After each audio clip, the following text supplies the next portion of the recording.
Dan isteri saya pun teruslah baring atas katil. Baru je saya nak lelapkan mata ni,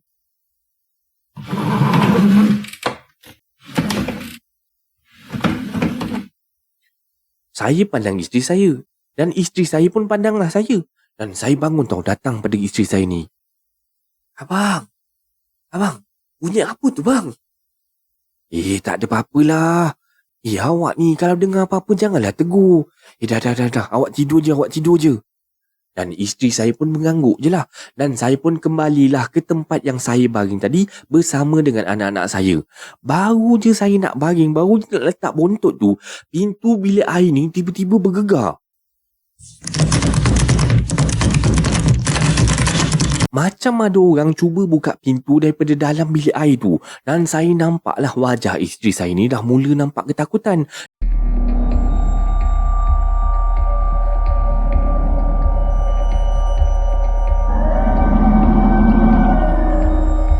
Lubang hidung ni jangan korek, jangan main-main. Tiap-tiap tahun tanya penceramah soalan yang sama, mengharapkan jawapan yang berbeza. Itu masalah. Korek tak hidung batal lah, kata hidung batal lah kan. Boleh ke tak boleh korek? Boleh, dengan satu syarat. Niat nak apa? Nak bersihin saja. Budak tu dah lah selemo. Tahu selesemo? Selemo tak faham. Slimer. Selemo, ya Allah, berkorak-korak hidung kan anak dia, jangan. Bapak pula jangan, kau puasa kan. Jangan tersumbat, pakai lubang hidung sebelah lagi. Bapak punya jago tu, bab bulan puasa jangan main-main. Lepas tu budak tu pun terlelap dah, berdasing tu tadi mengalir lah ke bawah ni, dah belah sini belah berkorak. Nyata tu, jangan. Kau bernapas pakai mulut kau. Macam ikan benak tu. Macam tu Kesian. Masalah berjurai tau. Dia bukan berkorak tau, melambai dah benda tu. Macam tu. Sikit lagi nak sampai ke bibir, bayangkan. Kalau dia garam dikunyah kan langsung batal. Ya men. Apa teruk sangat orang puasa, image dia pergilah bazar Ramadan petang tu, macam mana nak selera tengok kan, terberasin melakik benda tu kek kuih tu. Cuba fikir, jangan bawa image buruk ke agama. Nampak teruk sangat. Kenapa kau ni apa kata ini imun. Kenapa hidung macam tu? Sesungguhnya aku berpuasa. Janganlah teruk benar. Setakat nak bersihkan tak ada masalah. Jangan sampai masuk jari sampai hilang mata hitam. Punya seronok lah kan tu kan. Yang tu tak boleh. Faham? Tu faham lah sendiri.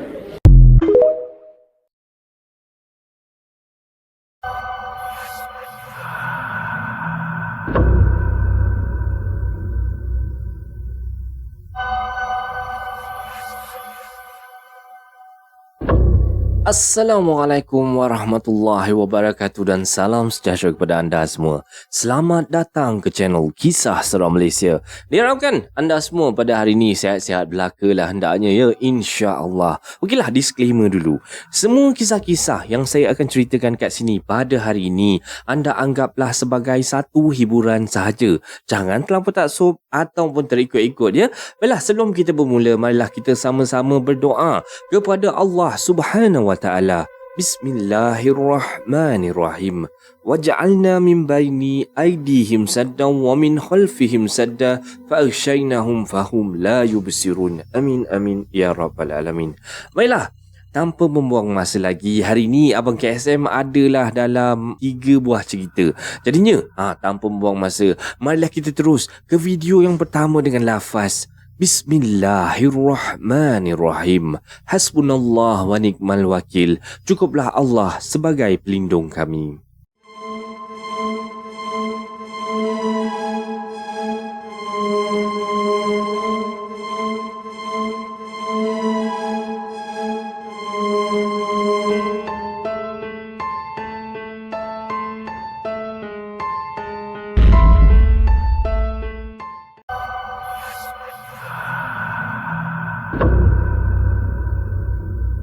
Okey, dan ini adalah kisah seram Malaysia yang pertama pada hari ini. Kita terus dengan kisah yang pertama ni.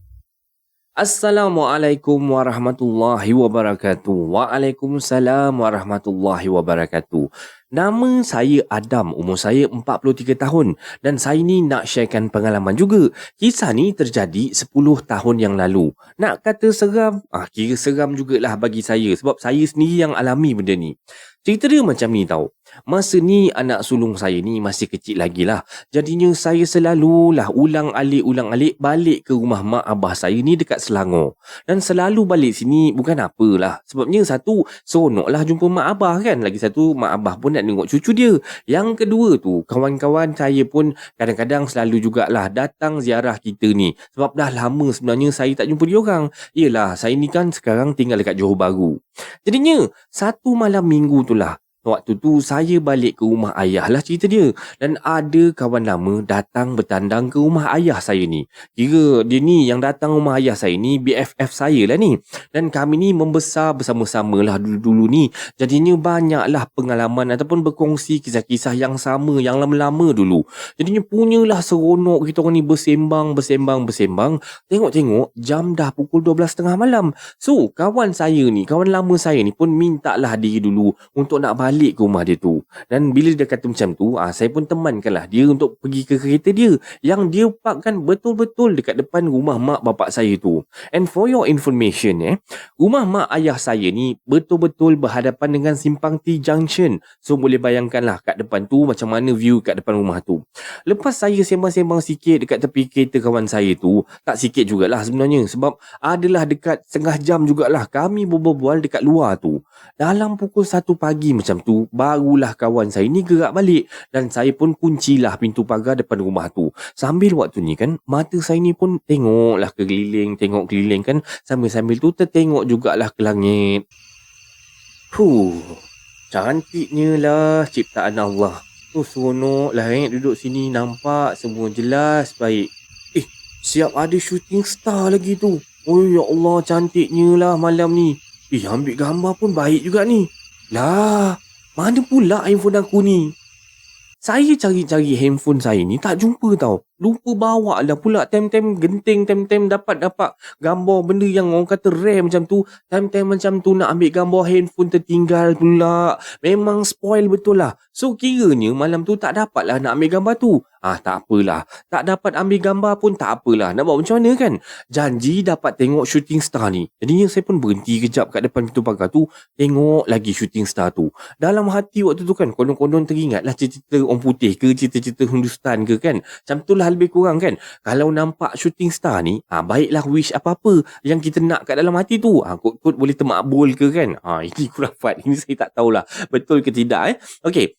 Jadinya sambung cerita dia. Makin lama saya tengok shooting star tu. Saya tenung je. Makin dekat pula benda tu dengan saya.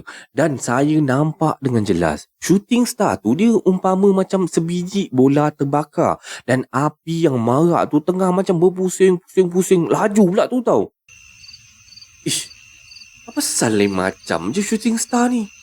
Sampai meremang aku tengok shooting star ni. Lain macam betul. Dan saya pun sebenarnya waktu tu saya pun tak pastilah itu shooting star ke bukan shooting star. Sebab rupa dia tu memang lain macam lah dengan shooting star yang saya selalu tengok dekat dalam TV tu. Lama jugalah saya tenung je tau benda tu. Dah macam dah terpaku dah saya kat situ. Dan bola berapi tu makin lama makin dekat. Makin lama makin dekat. Dan saya nampak dah dengan jelas bola api tu berpusing-pusing laju. Dan barulah saya tersedar. Allahu Akbar. Ya Allah, ini bukan shooting star ni. Dan saya pun apa lagi waktu tu, mencicitlah saya lari masuk ke dalam rumah. Terus tutup pintu, main hempas je. Menggigil satu badan bila dah masuk dalam rumah tu.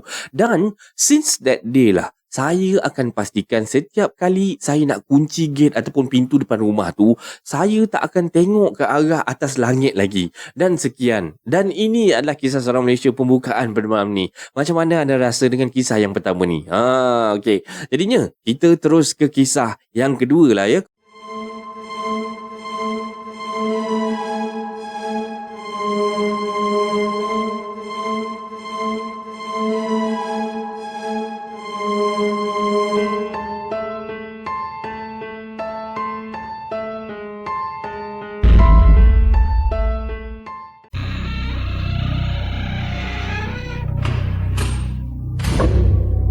Okey, untuk kisah yang kedua ni pula kita terus dengan kisah yang kedua ni.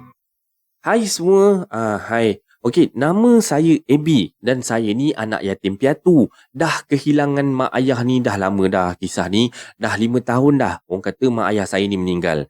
Dan mak ayah saya ni meninggal kemalangan lah waktu tu. Okey, kisah ni bukan cerita pasal mak ayah saya tapi kisah ni saya nak ceritakan pengalaman saya masa saya duduk dekat sekolah berasrama. Mula form 1 tu saya tak apply pun nak duduk dekat asrama ni. Tapi disebabkan arwah bapa saudara saya ni meninggal waktu tu lah. Dan waktu tu saya ni memang tinggal dengan bapa saudara saya ni lah cerita dia.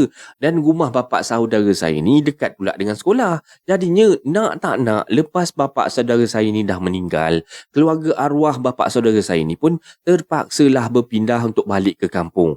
Dan mak saudara saya ni pun putuskanlah supaya saya dengan kakak sepupu saya dimasukkan ke asrama. Jadinya waktu tu kan saya pun tak fikir banyak lah. Saya pun setuju jugalah. Kalau tak duduk dekat asrama, kami nak duduk kat mana pula? Sebab kawan-kawan saya ni dah ramai dekat area-area situ. Kalau pindah ke kampung nanti, susah lah. Nak kena cari kawan barulah. Nak kena adapt dengan suasana barulah. Jadinya apalah macam-macam lah dia kan.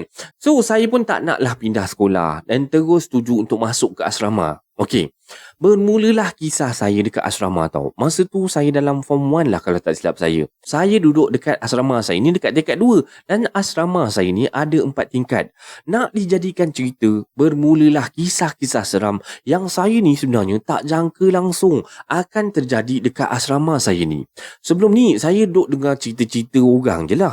Tiba-tiba saya pun dah ada dah pengalaman seram dekat asrama ni. Cerita dia macam ni tau. Pagi tu kita orang roll call lah macam biasa.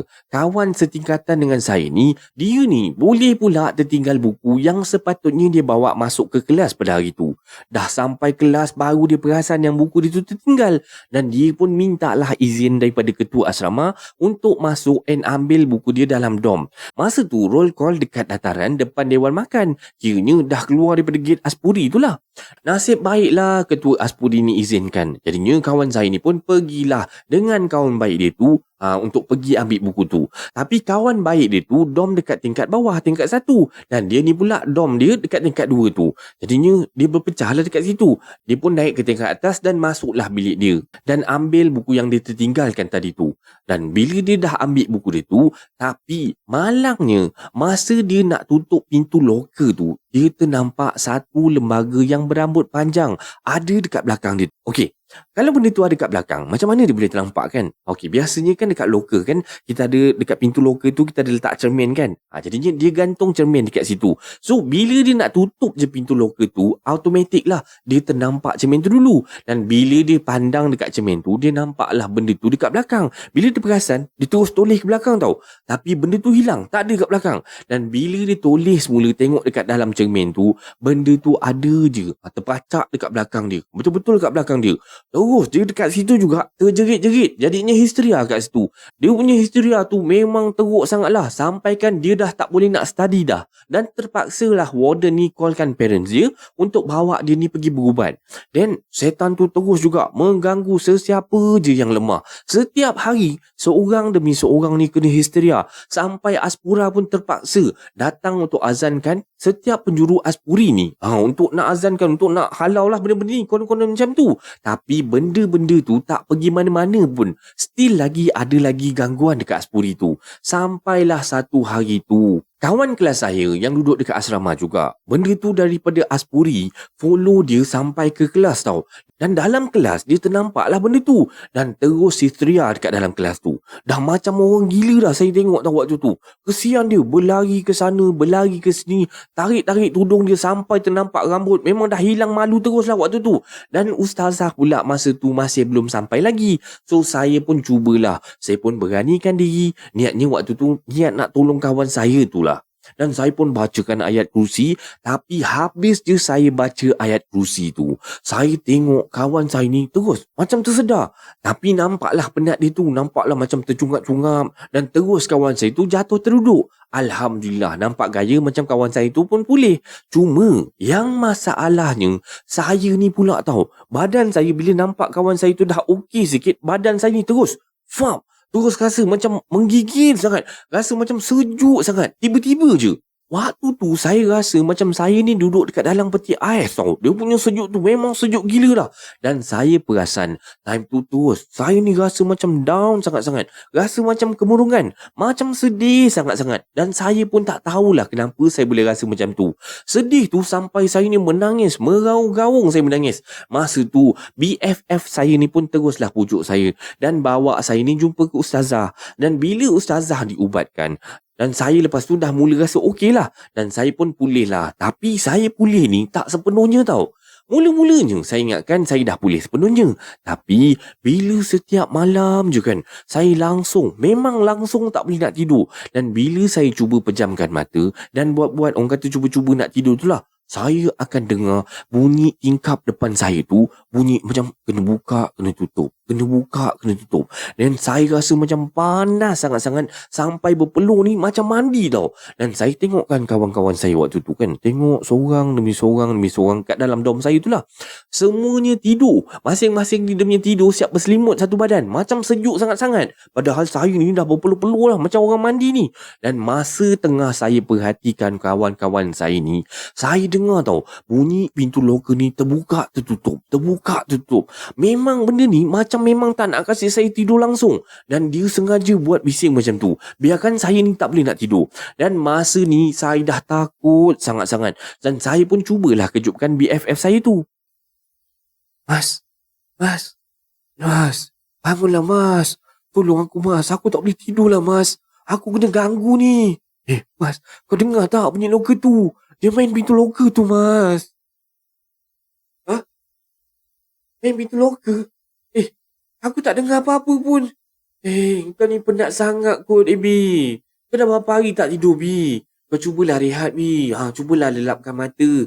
Jomlah kita baca sama-sama ayat kursi, Dan si Mas ni pun bacalah ayat kursi. Dan saya pun waktu ni, saya ikut baca sekali. Dan masa tu saya genggam tangan si Mas tu tau. Saya genggam kuat-kuat.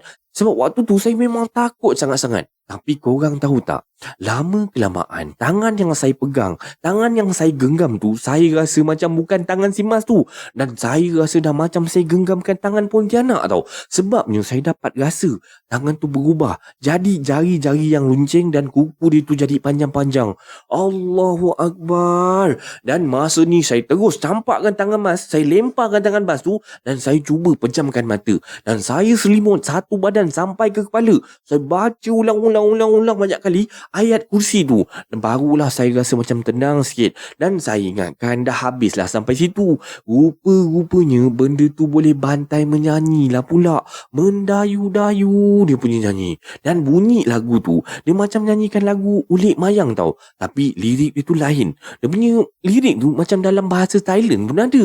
Dan malam tu memang sumpah sampai ke pagi saya tak boleh tidur. Dan habis bab malam tu, keesokannya saya turun ke dataran sekolah ni untuk latihan kawat kaki. Dan masa tu saya memang dah letih. Saya dah lembik sangat. Dan saya pun mintalah Mas ni untuk gantikan tempat saya untuk bagi arahan kawat kaki. Sebab waktu tu saya masih lagi rasa lemah dah. Dan tak larat sangat-sangat. Saya duduk je lah dekat tepi tu sambil-sambil perhatikan diorang semua ni berkawat. Duduk kan. Saya pun macam melayang-layang je fikiran saya tau waktu tu. Dan tiba-tiba saya rasa macam pening yang amat tau. Dan dunia ni macam berpusing-pusing. Dan rasa mual, rasa nak muntah, semualah ada. Dan saya pengsan kat situ. Diorang pun papahlah saya ni untuk balik ke bilik rawatan. Dan malam tu jugalah Ketua Aspuri suruh semua pelajar-pelajar yang duduk dekat dom ni masing-masing ni bacakan Yasin. Dan first time lah saya baca Yasin dan saya dengar dengan jelas sekali suara setan tu ikut baca sekali. Macam suara tu seakan-akan macam mengejek tau. Tapi suara setan tu macam berbisik-bisik je dekat telinga saya. Dia baca-baca tu kan, dia macam bisik-bisik kat telinga saya tau. Dan saya tengok kawan-kawan saya yang lain ni, diorang semua baca elok je, macam tak dengar apa-apa, macam tak kena apa-apa pun. Dan selama ni kan saya nampak benda-benda ataupun perkara-perkara macam ni nampak dekat dalam TV je. Dan ini sekarang ni saya sendiri rasa memang real, memang sangat-sangat jelas dan sangat-sangat menakutkan. Tapi semakin bacaan Yasin tu semakin habislah. Dan suara saya dengar tu pun makin lama macam makin jauh dan makin lama hilang Alhamdulillah lah. Dan malam tu Alhamdulillah buat pertama kalinya saya dapat tidur dengan tenang. Keesokannya saya dah tak kena kacau lagi dah. Dan saya rasa tenang sikit lah, relax sikit. Tapi masalahnya kakak senior pula yang kena rasuk. Dan benda ni dia macam berantai-rantai tau. Lepas seorang, habis seorang dia kacau orang lain pula. Habis seorang dia kacau orang lain pula. Dan kami pun buat lagi sekali bacaan Yasin. Tapi kali ni kita orang buat dalam surau Aspuri tau. Dan masa ni pun memang seram. Saya pun masih rasa seram lagi. Sebab masa ni kami bacakan Yasin, kami dengar dengan jelas bunyi kerusi meja ni macam dialih-alihkan dekat sekeliling sekolah tu tau. Bukan saya seorang yang dengar kali ni. Semua sekali dengar. Termasuk guru, ustazah, ustaz semua. Diorang pun dengar sekali. Dan kami waktu ni tetap teruskan bacaan Yasin pada malam tu. Dan malam seterusnya kami pun buat juga bacaan Yasin. Dan kami baca Yasin ni selama 3 malam berturut-turut. Dan Alhamdulillah hasilnya malam keempat Aspuri kami ni makin tenang lah. Dan semua pun kembali pulih. Dengar cerita daripada mulut ke mulut lah. Cerita ni cerita orang kata disampaikan daripada orang cerita, saya dengar je lah. Dulu, masa mula-mula buka sekolah ni dululah cerita dia. Ada satu grup pelajar ni dekat sini. Tak tahulah pelajar lelaki ke pelajar perempuan Dia buat kat sini, dia orang buat hal tau. Dia buat macam mana? Dia orang ni main spirit of the coin cerita dia. Dan dia orang sebenarnya tak sangkalah yang setan tu betul-betul boleh datang bila main macam tu. Dan malam yang dia orang main tu, setan tu tak nak balik katanya. Lepas tu dia orang terus berhentikan permainan tu. Itu yang jadi banyak gangguan dekat sekolah kami ni. Dan itu sajalah kisah saya, sekian. Dan ini adalah kisah seorang Malaysia yang kedua pada malam ni. Macam mana anda rasa dengan kisah yang kedua ni? Menarik juga kan? Okeylah, jadinya kita terus dengan kisah yang ketiga pada malam ni.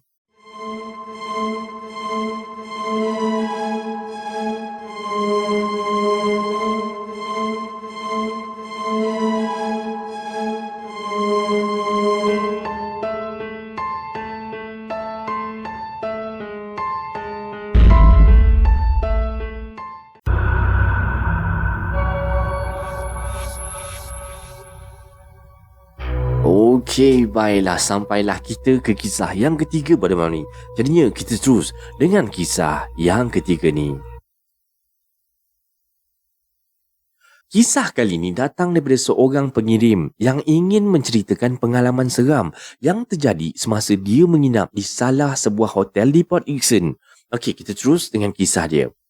Assalamualaikum. Waalaikumsalam warahmatullahi. Okey, nama saya Syafiq dan kisah ni benar-benar berlaku kepada saya dan keluarga saya ni ketika bercuti di sebuah hotel di Port Dickson.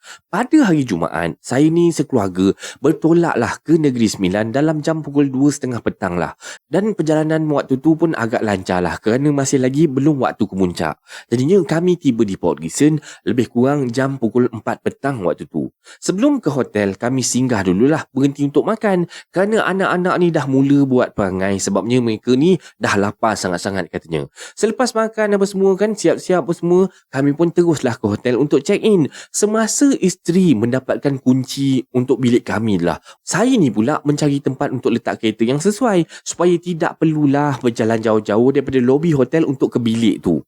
Dan kedudukan hotel ni terletak dekat sangat-sangat tau dengan pantai. Sampai kan boleh dengar lah bunyi ombak, bunyi apa benda yang ada dekat laut apa semua daripada bilik tu.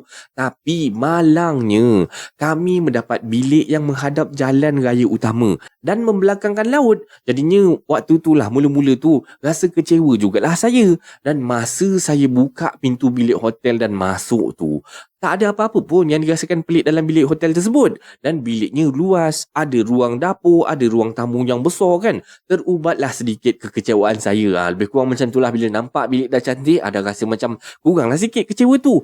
Yalah sebab tak dapat bilik menghadap laut tu tadi kan. Ini selesai saja menyimpan beg apa semua kan, kami pun settle in apa semua. Kami teruslah bersiap-siap untuk turun ke pantai mandi-manda waktu tu. Kemudian sebelum maghrib, kami semua dah naik dan bersiap-siap untuk pergi makan malam di sekitar bandar Port Dickson tu. Dan kami pulang tak lewat lah. Selepas siap makan apa semua, sekitar jam pukul 8.40 malam macam tu, kami dah pun tiba semula dekat hotel. Disebabkan anak-anak saya waktu tu pun dah kepenatan, dah penat sangat-sangat. Kan yalah, diorang mandi laut, mandi kolam, segala kolam yang ada, segala air yang ada kat situ, semua diorang redah. Diorang pun dah start merengek-rengek apa semua. Saya pun bawa lah anak-anak untuk masuk tidur dulu. Dan masa tu, isteri saya ni masih lagi nak berjaga. Orang kata nak step up lagi lah. Untuk update aktivitinya ke dalam media sosial lah. Sambil-sambil dia tonton televisyen waktu tu. Tepat jam 10 malam. Anak-anak saya pun dah tidur. Dan saya masa tu keluar semula daripada bilik sebab nak temankan isteri yang ada dekat depan TV tadi. Baru je saya menapak nak sampai ke pintu bilik tu untuk keluar daripada bilik tu. Isteri saya ni, saya buka-buka pintu je. Dia dah berlari dah masuk dalam bilik tu. Nampaklah muka isteri saya tu nampak macam cemas sangat-sangat. Sayang, kenapa ni? Muka pucat semacam je. Tak ada apa-apa lah bang. Tak ada apa-apa. Bang, saya ngantuk sangat lah bang. Saya bahagian dulu bang Dan bila tengok isteri saya dah macam tu, saya pun okey lah kan. Saya pun baring lah semula di antara anak-anak saya yang sedang nyenyak tidur tadi. Dan isteri saya pun teruslah baring atas katil. Baru je saya nak lelapkan mata ni,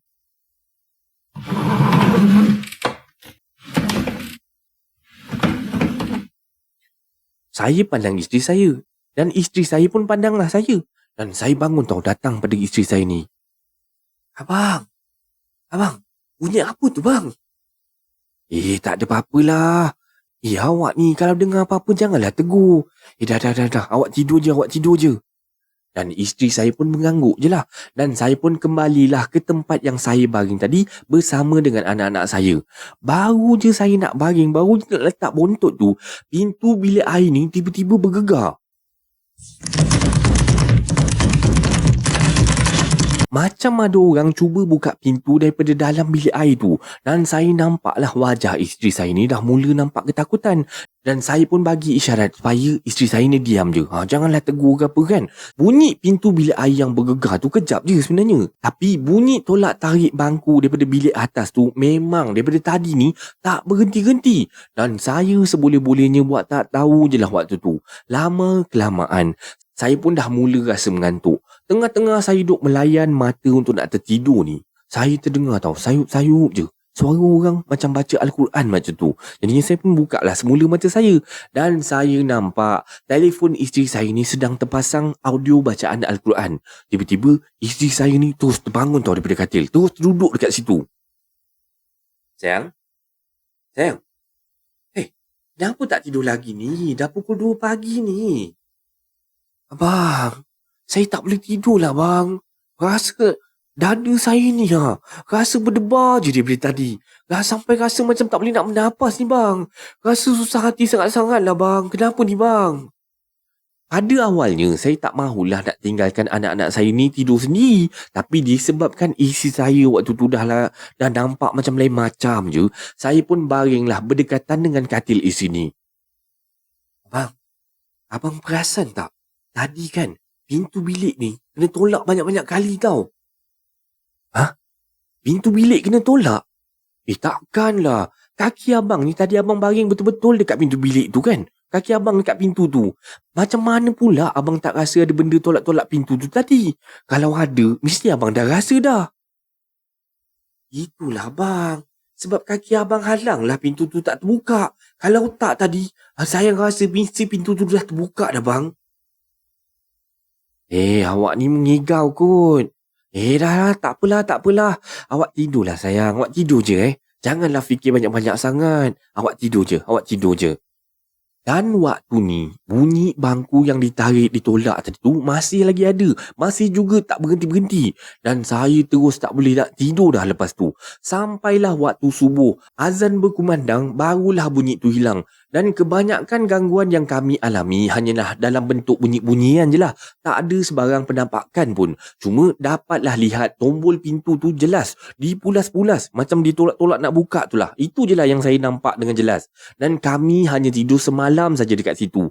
Plan awalnya untuk nak tidur 2 malam sebenarnya kat situ. Tapi disebabkan ada apa benda yang tak diingini tu berlaku lah. dah kena gangguan-gangguan macam tu, teruslah kami batalkan niat kami. Dan setibanya kami dekat rumah, isteri saya tunjukkan saya nama hotel yang kami menginap tu tau. Dan dia buat search, Google search lah dekat orang kata nama hotel tu. Dan nama hotel tu tersenarai dalam senarai hotel yang berhantu, most haunted hotel yang ada dekat Malaysia ni. Dan tapi syukurlah, apa benda pun yang isteri saya jumpa waktu tu, syukur sangat-sangat benda tu hanya ganggu kami dekat sana je, tak mengikut kami pulang ke rumah. Dan sekian, ini adalah kisah seram Malaysia yang ketiga pada malam ni. Okey, macam mana anda rasa dengan kisah-kisah dia? Agak menarik jugalah. Okeylah. Dan dengan ini, tamatlah kisah seram Malaysia pada hari ini. Semoga anda terhibur dengan kisah-kisah yang KSM sampaikan ya. Baiklah, sebelum kita akhiri kisah seram Malaysia pada hari ini, kita letaklah disclaimer dulu. Semua kisah-kisah yang saya ceritakan dekat sini pada hari ini anda anggaplah sebagai satu hiburan sahaja. Jangan terlampau taksub ataupun terikut-ikut ya. Sebarang komen, like dan share daripada anda semua amat-amatlah dihargai. Dan terima kasih pada yang dah sudi subscribe di channel Kisah Seram Malaysia ni. Dan yang masih belum tu, bantulah saya dengan menekan butang subscribe, like dan sharekan video ini kepada kawan-kawan anda. Sokongan daripada anda semua adalah ibarat satu pembakar semangat buat saya untuk teruskan berkarya, agar saya terus berusaha untuk membuat banyak video-video yang baik, yang menarik dan berkualiti untuk anda semua tonton, insya-Allah. Jadinya yang baik itu datang daripada Allah Subhanahu Wa Taala dan yang buruk itu datang daripada kelemahan diri saya sendiri. Dan saya akhiri kisah seram Malaysia pada kali ini dengan lafaz Assalamualaikum warahmatullahi wabarakatuh. Thank you so much for your support. See you next video. Take care guys and God bless you.